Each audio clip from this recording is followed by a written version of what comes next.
Maka kata sia-sia itu kepada Filipus, aku bertanya kepadamu, tentang siapakah Nabi berkata demikian? Tentang dirinya sendiri atau tentang orang lain? Maka mulailah Filipus berbicara, dan bertolak dari nas itu ia memberitakan Injil Yesus kepadanya. Mereka melanjutkan perjalanan mereka dan tiba di suatu tempat yang ada air. Lalu kata sia-sia itu, lihat, di situ ada air. Apakah halangannya jika aku dibaptis? Saud Filipus, jika Tuhan percaya dengan segenap hati, boleh. Jawabnya, aku percaya bahwa Yesus Kristus adalah Anak Allah.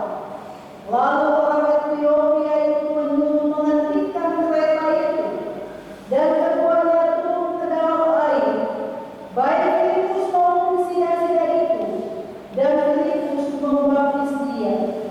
Dan setelah mereka keluar dari air, Roh Tuhan tiba-tiba melarikan Filipus dan sia-sia itu tidak melihatnya lagi. Ia meneruskan perjalanannya dengan sukacita.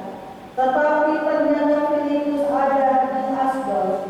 Ia berjalan melalui daerah itu dan memberitakan Injil di semua kota sampai ia tiba di Kaisaria. Demikianlah firman Tuhan.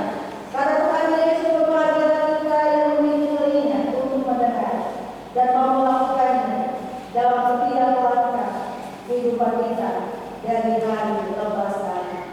Selamat pagi, Shalom. Selamat berjumpa di minggu pagi, di minggu ketiga, 15 September di tahun 2024. Apa kabar semua Bapak Ibu dan saudara? Baik, puji Tuhan. Luar biasa. Amin. Syukur puji Tuhan luar biasa. Kita bersyukur karena Tuhan masih memberikan kita nafas hidup. Kita boleh tarik nafas dengan ya bebas. Tidak enak kalau sesak nafas, benar? Karena saya memang suka sesak nafas, jadi tidak enak kalau sesak nafas. Kita bersyukur kita masih bernafas dengan lega. Oleh karena itu Bapak Ibu, kalau kita ke rumah sakit, kalau mau dihitung-hitung, kalau kita pakai tabung oksigen saja, satu tabung oksigen yang kecil itu harga berapa rupiah? Yang pernah masuk rumah sakit, kira-kira berapa satu tabung oksigen? Tidak pernah masuk rumah sakit, puji Tuhan. Itu sekitar 125 sampai 150. Pernah waktu COVID, ketika saya satu layani satu jemaat sesak nafas, ketika kita bawa ke rumah sakit penuh, akhirnya kita beli di apotek. Hari itu ketika beli pertama 350.000, itu pun sudah mahal. Ketika pemakaian dalam satu hari itu tabung oksigennya habis, pergi ke apotek yang sama harganya sudah hampir 1 juta, Bapak Ibu dan saudara.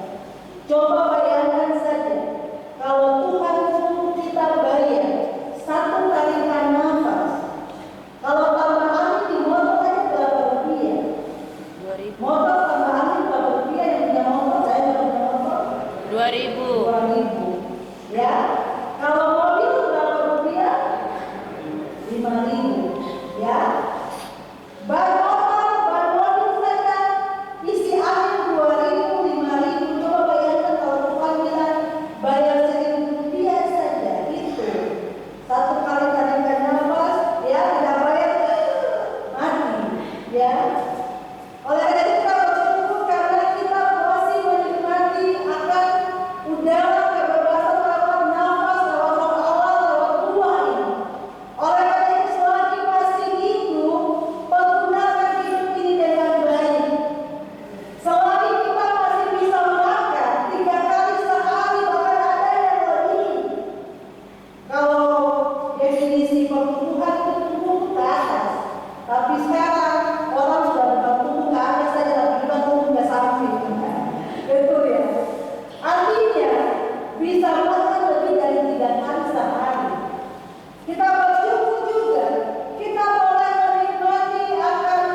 Firman saya sungguh saya mau mengaku bahwa saya percaya kepada Yesus Kristus.